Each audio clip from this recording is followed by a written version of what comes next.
Desde os primeiros embarques egípcios, os veleiros evoluíram ao longo dos milênios. Mas no início do século XIX, quando o navio a vapor ameaçou a supremacia marítima do veleiro, foram construídos os mais magníficos veleiros comerciais de todos os tempos, os navios de corte. Infelizmente, no início do século XX, estes gigantes desapareceram do mar. Agora, 100 anos depois, o Real Clipper, o maior veleiro já construído, está a reviver a tradição dos seus antecessores. Embora ostente todos os dispositivos tecnológicos modernos, o Real Clipper é, no entanto, um verdadeiro navio de vela. Herdou estes 4 mastros que atravessam os oceanos, por vezes em condições dantescas, lançados nos elementos furiosos, com vés varridos por ondas que batem, marinheiros agarrados aos braços do pátio. Estes grandes navios, com suas velas quadradas, lutaram tão corajosamente quanto os homens. Os Clippers escreveram algumas das páginas mais bonitas da história da navegação. Nova York a São Francisco, via Cabo Horn nos dias da Corrida do Ouro da Califórnia, o Londres para a China para o chá chinês fresco, e, finalmente, as travessias transatlânticas, nomeadamente para o Caribe. No final do século XX, o Real Clipper foi... No final do século XIX, o navio movido a vapor triunfou. No entanto, a nação industrializada ainda procurava os custos mais baixos para o transporte de matérias-primas. Assim, os navios movidos pela força do vento e pela coragem dos seus marinheiros encontraram um novo nicho. Assim, em 1902, o maior dos navios de Clippers, o Preußen, foi lançado. Quando na juventude de Michael Craft, que é o presidente da empresa, era o seu sonho, e ele costumava ver estas fotos de Preußen.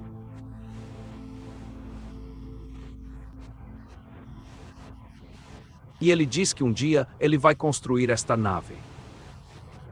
Era o sonho da infância dele.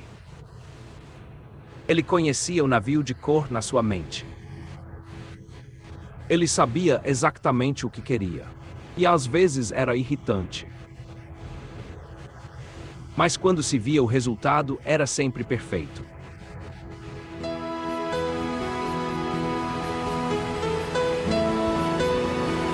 Preço, preço, preço.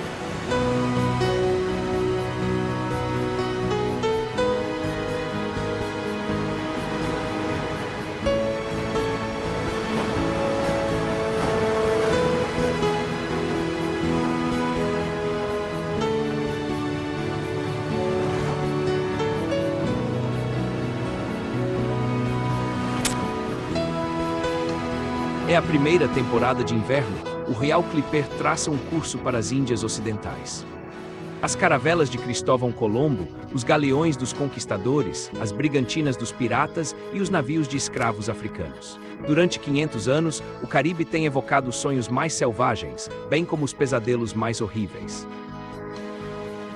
Hoje, as Índias Ocidentais são o único destino de iates e navios de cruzeiro, destino para turistas que desejam saborear seu passado exótico. Que lembranças restam destes 500 anos de história atormentada e o que resta do legado destes navios de vela? Para descobrir, o Real Clipper nos escoltará de ilha em ilha no Caribe. Porto de partida, Forte da França e o Real Clipper. O Real Clipper é um navio.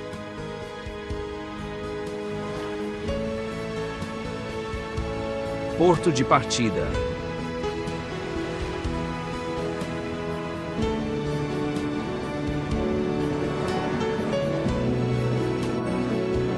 Ouve a manchete.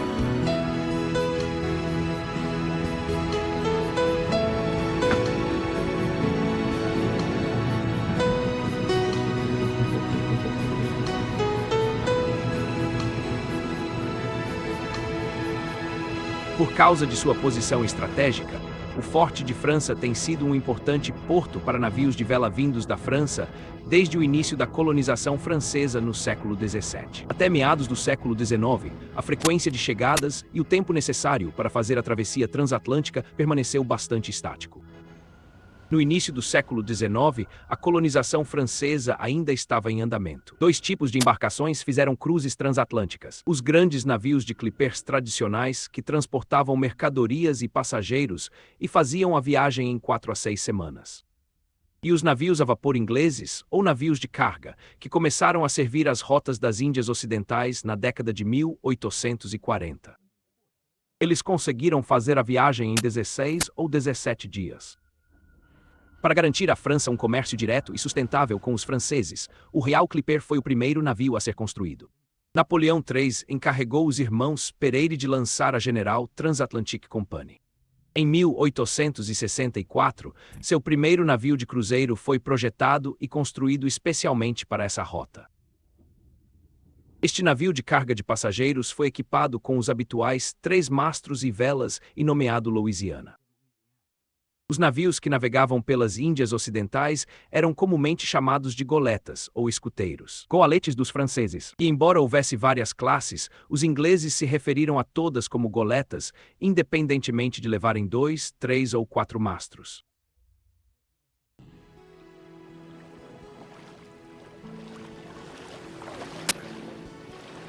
O Real Clipper despede-se do Forte França.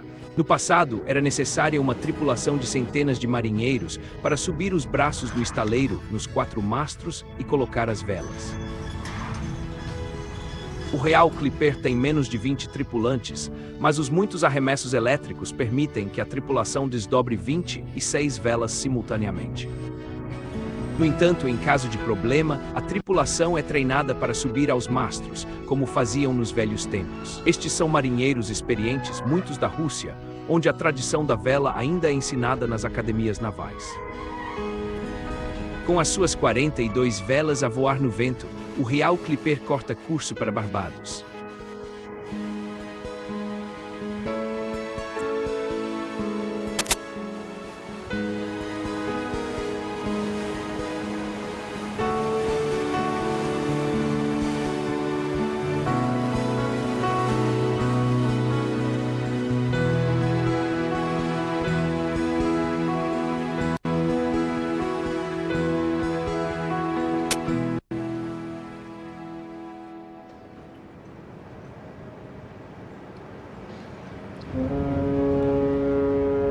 Barbados é única entre as ilhas das Índias Ocidentais. A Inglaterra foi o primeiro país a colonizá-la e permaneceu seu único governante, daí seu apelido Pequena Inglaterra. Barbados, com seu moderno porto de instalações construído na década de 1960, é um dos portos de instalações mais populares do mundo. É um dos portos de escala mais populares das Índias Ocidentais.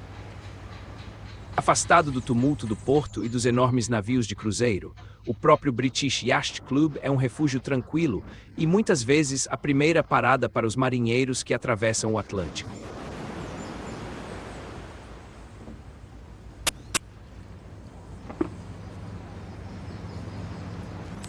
Chegamos a 2 dias. Na noite anterior à última, na verdade. De Mindelo, Cabo Verde. A cerca de 2.000 milhas daqui.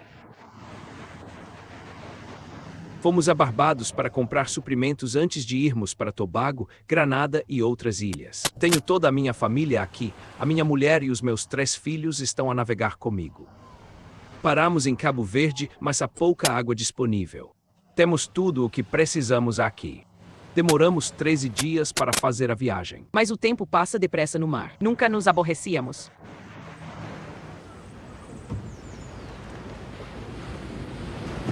Por estarmos situados a leste da cadeia de ilhas, quase todos os barcos que atravessam o Atlântico chegam a Barbados e param lá antes de irem para qualquer outro lugar do Caribe. Os ventos predominantes são do Nordeste. É por isso que os barcos, como dizem os pássaros, navegam para sul. E depois continuamos a cadeia de ilhas pela costa leste e usamos os ventos do oeste para voltar para a Europa.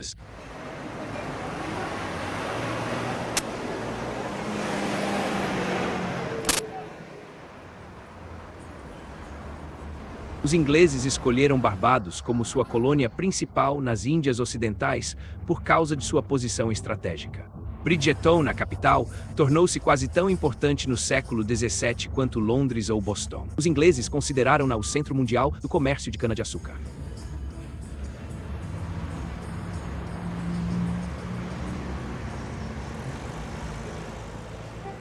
Para manter sua supremacia, os ingleses precisavam de mão de obra. Assim, foi organizado um acordo comercial triangular do outro lado do Atlântico. Os navios de escravos compravam escravos ao longo da costa africana ou trocavam por eles bugigangas baratas. Depois de os escravos terem sido vendidos aos britânicos no século XVIII, eram levados para os donos das plantações em Barbados, os navios encheavam os buracos com Tropical. Durante séculos, a ilha de Barbados foi uma enorme plantação de açúcar e até o início do século XX para transportar o melaço.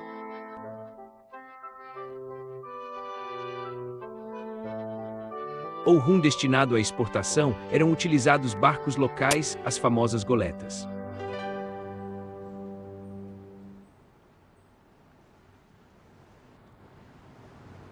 Há 100 anos, as pessoas eram transportadas do norte da ilha, uma aldeia conhecida ou uma pequena cidade conhecida como Spiceton, para a capital Bridgeton. A comissão considera que a comissão não pode, por si só, fazer qualquer coisa para evitar que o problema seja resolvido. Era, se quiserem, uma espécie de táxi aquático naqueles primeiros dias, e aqui temos um dos capitães. Era uma distância de cerca de 18 quilômetros e demorou 2 horas. Para completar a viagem,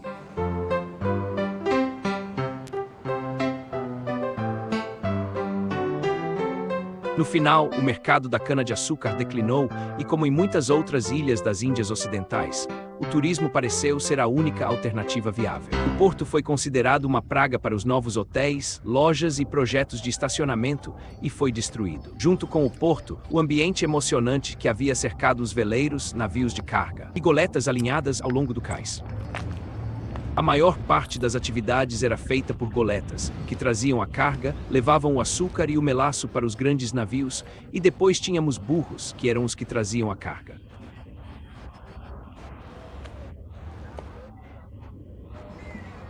E mulas, e a maior parte das atividades eram feitas por carrinhos manuais, pessoas empurrando carrinhos, levando os produtos para os vários lugares.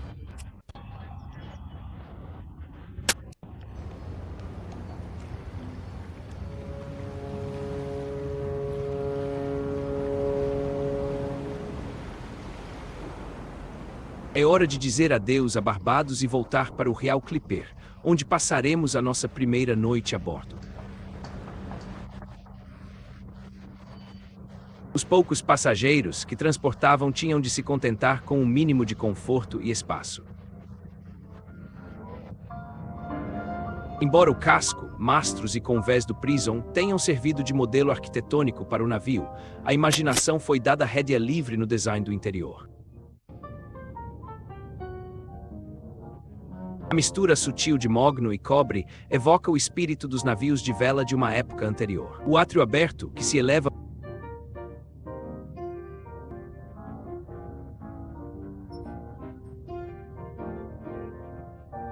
e é uma reminiscência dos opulentos transatlânticos do início do século XX.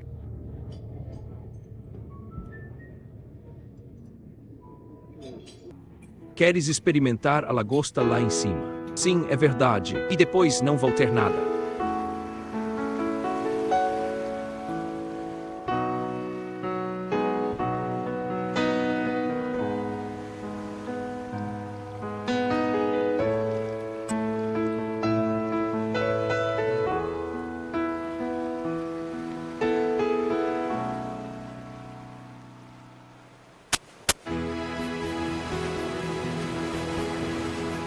Nós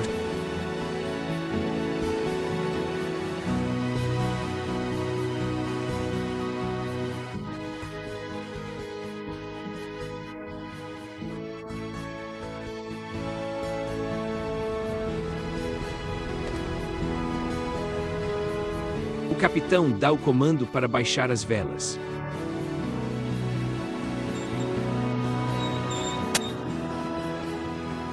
Nos velhos tempos terias de vir ao vento.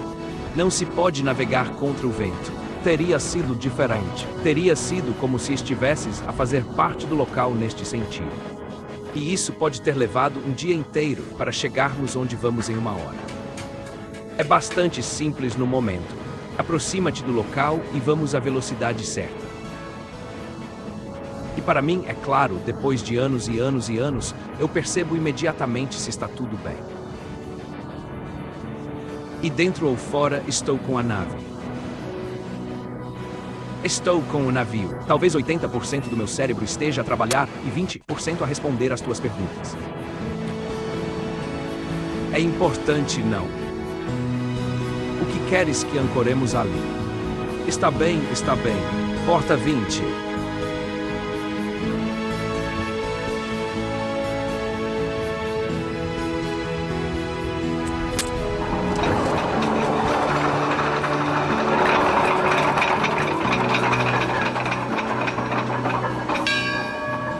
Por ordens.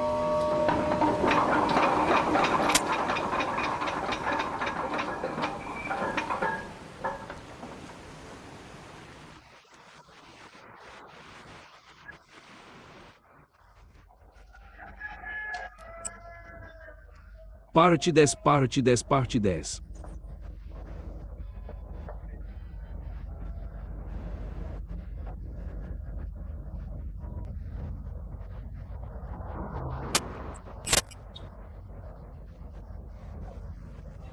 Ao longo do cais, denominado doca seca de estilo francês. A Grenada é chamada de Ilha das Especiarias não apenas para atrair turistas, pois é realmente a segunda maior produtora de noz moscada do mundo. A noz moscada, que é uma das principais especiarias de Granada, foi introduzida em meados do século XIX. E desde então tem se multiplicado por toda a ilha. E eu acho que teve raízes em Granada por causa da condição montanhosa. A semelhança da topografia dos grenadianos com a da Indonésia, certas ilhas da Indonésia que está nas Índias Orientais. Neste porto aqui encontrará, claro, atrás de mim encontrará goletas. Mas para a exportação de nozes moscotas, teremos tradicionalmente crachás que serão levadas ao porto exterior, onde serão carregadas nos navios maiores para exportação para os países industrializados, onde as nozes serão usadas como misturador na transformação de alimentos. Foram principalmente os europeus que usaram nozes. Eles viam-na como uma especiaria exótica, muito cara, e usavam-na na verdade, porque era tão cara, muitos europeus tornaram-se ricos. Os que comercializavam nozes moscotas tornaram-se muito ricos. Foi usado para todo tipo de medicamentos e outros produtos, sabe? Deus é o maior porque Deus é o maior. Este porto de águas profundas acomoda navios de carga de todo o mundo que vêm aqui para pegar mercadorias preciosas.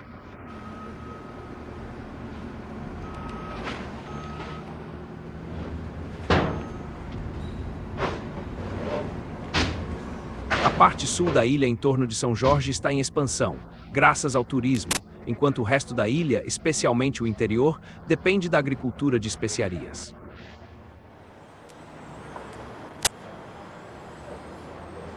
Guiav, uma cidade a cerca de 40 quilômetros ao norte de St. George, é o lar de uma das maiores cooperativas da ilha.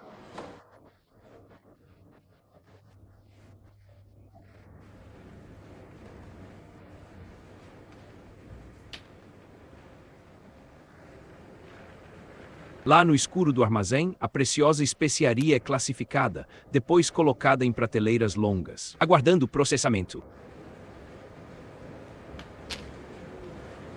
Os agricultores vão de manhã cedo, recolhem a noz moscada, levam-na para casa, onde removem a massa da casca, colocam a massa à luz do sol. A comissão, em nome do grupo do Partido Popular Europeu, aprovou um relatório sobre a aplicação do princípio da subsidiariedade.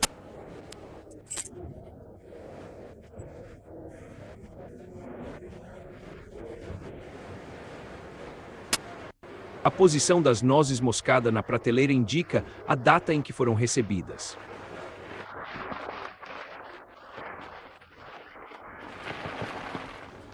As secas são mantidas nas prateleiras durante várias semanas, até serem colocadas em sacos e armazenadas noutro andar da fábrica.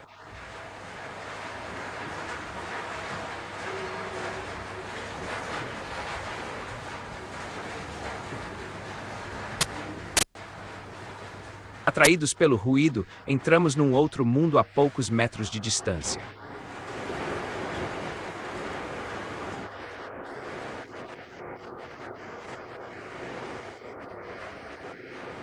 Alimentar as formigas que trabalham no chão abaixo.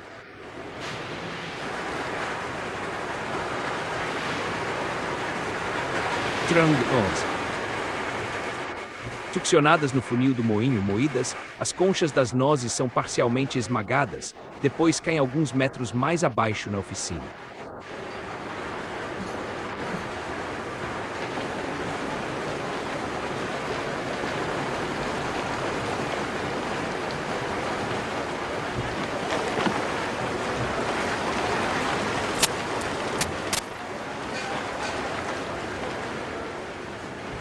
As formigas estão a rolar em cima de rolar. A rodar, com uma habilidade e velocidade incríveis e a classificá-los. Pagados de acordo com o que produzem, eles contam, marcando na parede da oficina cada saco que enchem. É um trabalho penoso e o salário é miseravelmente baixo. Então, o Wilson passa os dias na oficina a vender bilhetes de lotaria. É quase como se ele estivesse a vender sonhos.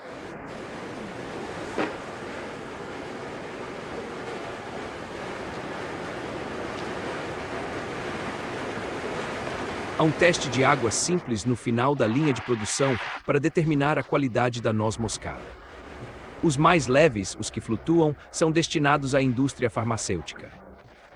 Os mais pesados afundam no fundo. A alma deles é uma especiaria.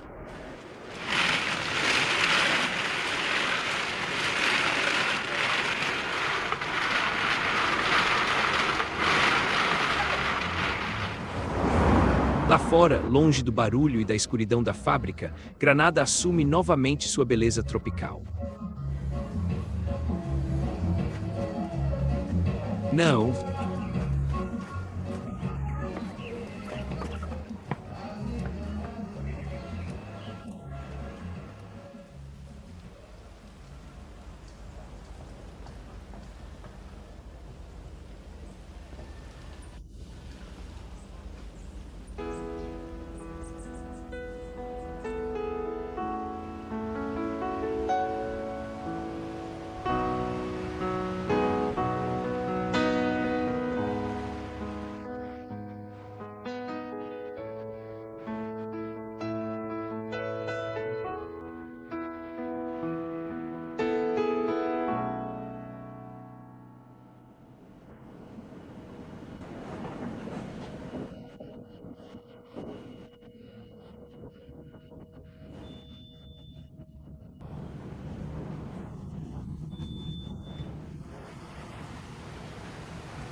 Na Rússia há muitos navios altos. É uma escola muito boa, com vendas muito boas. Trabalho na maior do mundo, a Sedar. Este é o maior do mundo. Antes de Kuznetstein, também é muito bom, navios de treinamento, navios russos muito bom. Se algo está avariado, tenho de o consertar. Tenho de reparar, tenho de ir lá acima, pegar nas velas com uma nova. Mais novo, a nave é nova, menos trabalho. Mas antes era muito trabalho aqui. E claro, mais interessante aqui do que qualquer navio de carga, porque um pouco romântico, as pessoas mudam, muitas pessoas interessantes vêm aqui.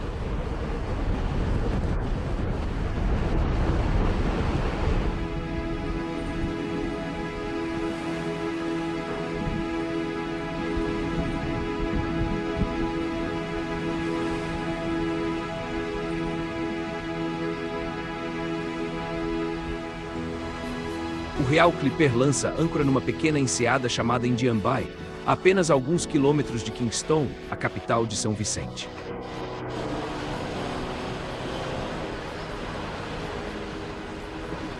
Não.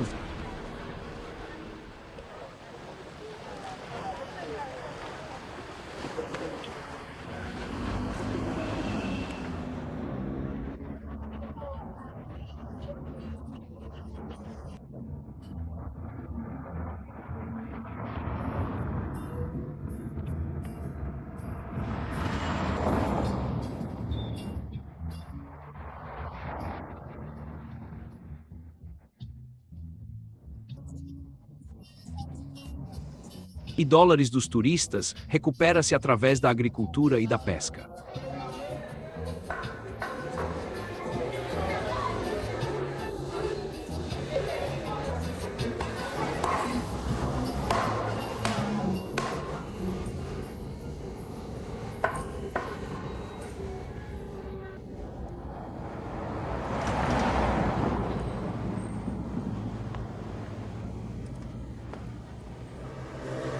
Católicos ou anglicanos, os frequentadores de igreja de São Vicente, assim como frequentadores de igreja em quase todos os lugares do Caribe, provam que o evangelismo pregado pelos colonos encontrou sua marca.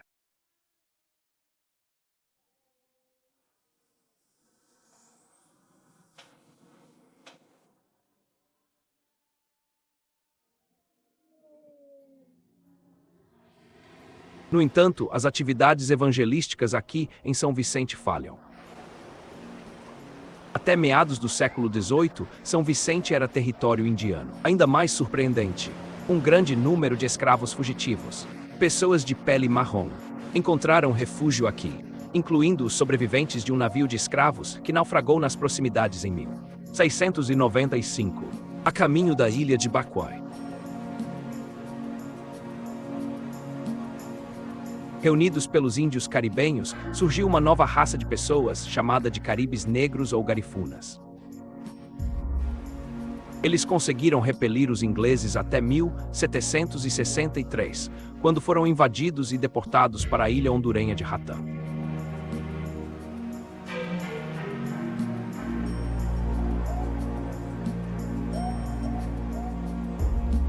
A coleção de pinturas de William Lindsell, retratando este episódio na história de São Vicente, está pendurada em Fort Charles. Não há mais negros na ilha de Charlotte, com vista para Kingston Bay.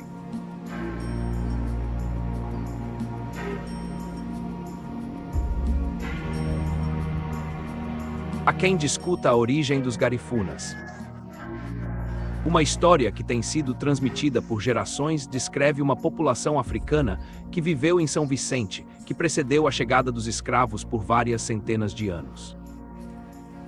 Havia milhares de negros naquela área. Negros ou negros que cruzaram o Atlântico no início do século XIII. Eram seguidores de Abu Bakr, que era o imperador do Mali na época. E ele recebeu esta diretiva de um olho e uma visão que ele era para vir e explorar além dos limites do Atlântico.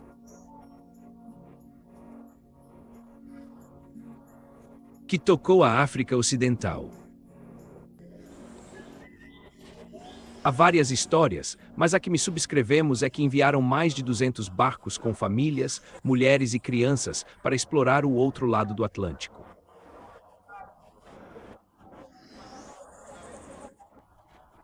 Só um barco voltou porque se encontraram com um forte fluxo de água e não sabiam o que fazer.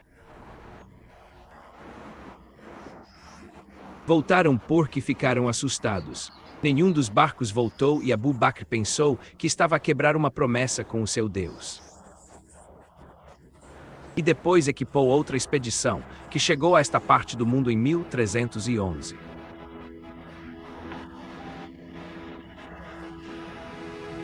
Saindo de São Vicente, embarcamos em rota norte para Santa Lúcia. As sagas do Mar Aberto estão repletas de contos épicos de façanhas heróicas. Muitas dessas histórias são relatos embelezados de marinheiros, como os feitos de Simbad e os 1001 Cavaleiros. No entanto, algumas contêm um grão de verdade. Leif, filho do Viking Eric, o Vermelho, realmente pôs o pé em Terra Nova em 992. Então, quem pode dizer com certeza que Abu Bakr não chegou às Índias Ocidentais 200 anos antes de Colombo?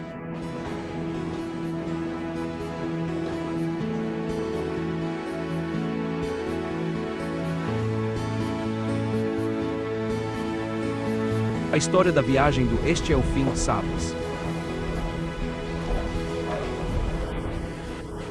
Quando eu soltar isto, significa soltar, a âncora vai cair na água, sabe? Quando é apertado no fundo do mar, tenho de fechar a ruptura e tirar a tensão da cadeia.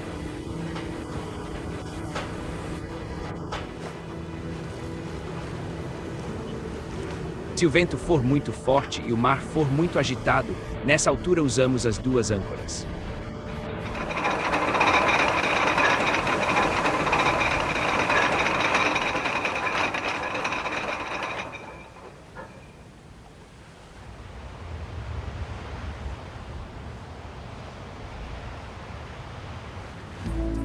Fiquei ciente durante a viagem de que os velhos barcos tradicionais tinham praticamente desaparecido das águas costeiras. A busca pela eficiência e pela rentabilidade substituíram a imaginação. No entanto, ao contrário, aqui, ancorada nesta pequena baía de Marigo, há uma frota de barcos sendo jogados em todos os sentidos. Uma indicação de que o turismo pode abrir novas vias de comércio, às vezes de maneiras surpreendentes.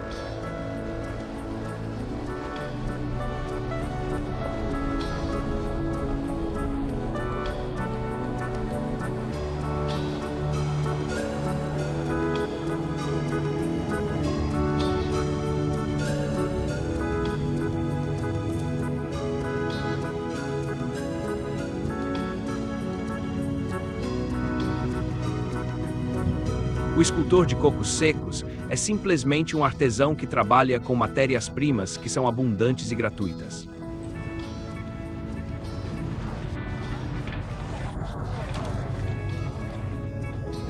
Sim, é a minha conta principal.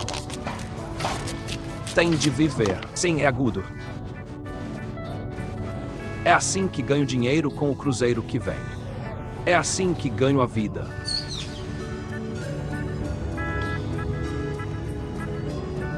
Um bom local é fundamental para o sucesso dos negócios, por isso o nosso amável escultor criou uma loja. Perto da Baía de Marigo. Desembarque de balsa da Baía de Marigo.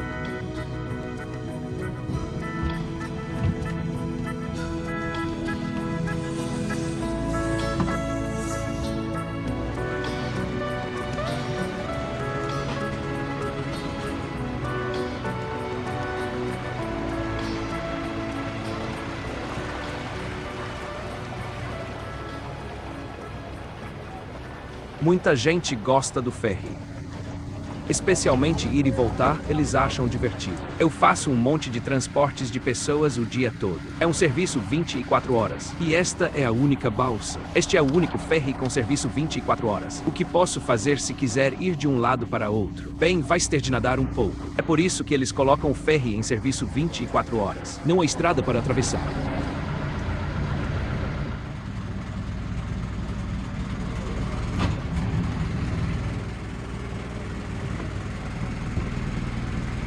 As pessoas vêm do cruzeiro é quando temos mais negócios. Talvez às vezes lá crucemos uns 400 passageiros. Sim, e esta balsa só transporta 30 pessoas de uma vez. Sim, e acho que é ótimo meu. A travessia de 30 segundos custa apenas $1. Não é um mau negócio.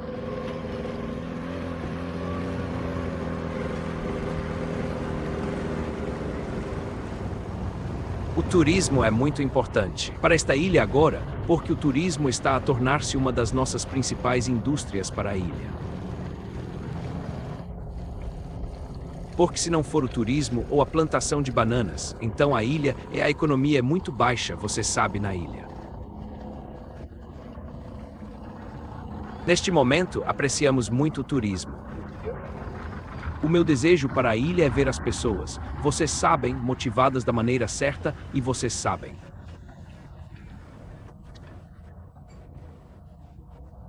Ter o amor e ver a ilha prosperar, ver todos terem oportunidades iguais.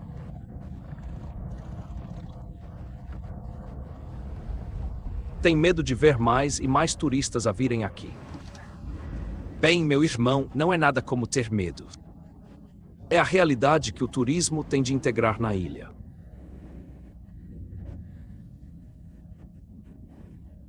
E o turismo branco, negro, indiano, seja lá o que for, é um mundo aberto. Sabes, só queres estar onde o teu coração está. Não tenho problema com isso e espero que haja muita gente que se sinta como eu. Então o mundo seria um lugar melhor, meu. pensando sobre essa profissão de fé que vê o turismo como uma forma de fazer negócios. Enquanto ama o próximo, despedimo-nos deste paraíso tropical. E mais uma vez, embarquem no Royal Clipper.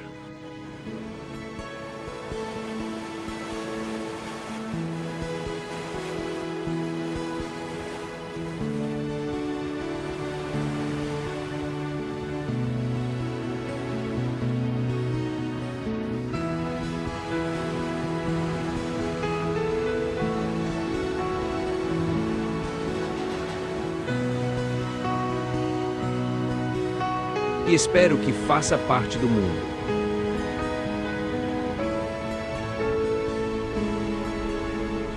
As ilhas das Índias Ocidentais criam uma miríade de estados independentes.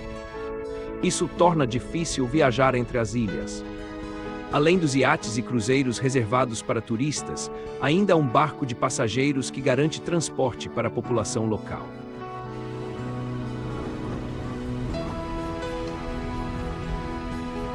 Assim, mais ou menos na mesma altura em que o Royal Clipper está a seguir o seu curso para o norte, para Martinica, os passageiros estão a reunir-se nos cais de Fort-de-France. O ferry, o Express des Îles, está a preparar-se para embarcar.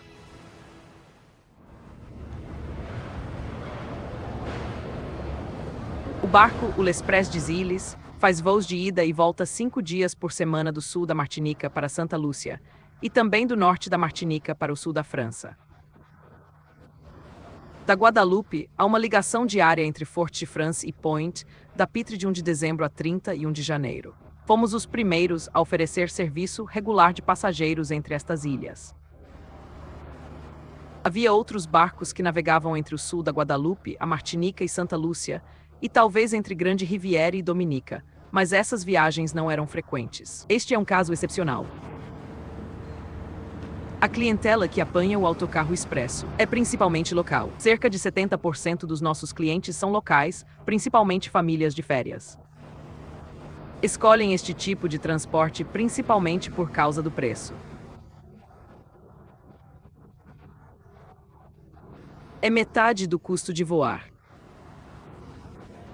Além disso, é óbvio que há uma certa atmosfera amigável entre os passageiros que não existe nos aviões.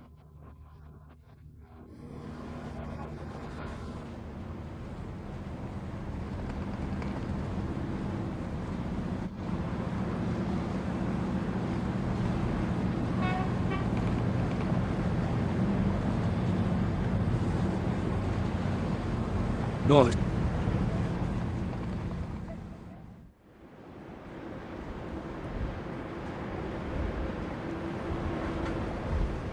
O turismo é agora a indústria número 1 no Caribe. A Martinica construiu um novo terminal de cruzeiros para atrair ainda mais visitantes ao seu porto. Agora, diante das inevitáveis mudanças que a indústria turística traz consigo, quanto tempo persistirão as antigas raízes e tradições culturais?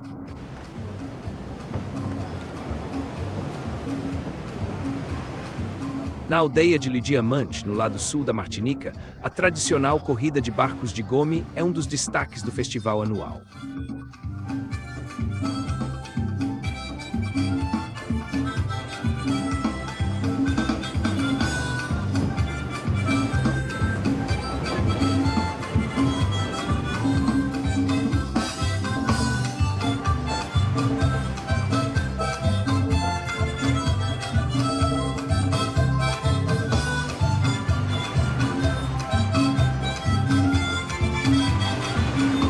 A corrida de barcos é realizada na aldeia de Le Diamant, na parte sul da aldeia de Le Diamant. A corrida de barcos é realizada na aldeia de Le Diamant. Hoje, pequenos veleiros têm uma média de cerca de 33 pés, mas podem ter até 35 pés de comprimento. Quando comecei a correr, estes barcos tinham apenas cerca de 7 metros de comprimento. Hoje, os barcos maiores exigem uma tripulação de cerca de 9 homens, e nós só transportamos uma tripulação de 5 ou 6. Comecei a correr quando era muito jovem. Eram tempos tão excitantes. Um bom número de 24 veleiros competiram. Hoje é diferente, não se vêem tantos.